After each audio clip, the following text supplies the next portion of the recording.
Ang ganda ng views guys. Ang ganda ng views dito guys. Tingnan nyo ang buhay views dito guys.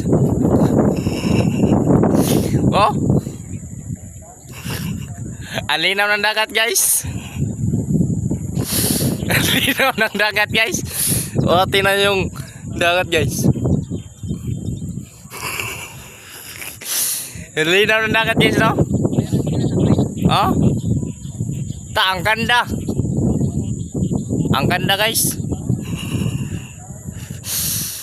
Oh, dito lang pala to sa Taguig guys. Makikita nyo dito sa Taguig yung views ng ganito. Gusto nyo ganito, puntahan nyo ako, i-message nyo lang ako.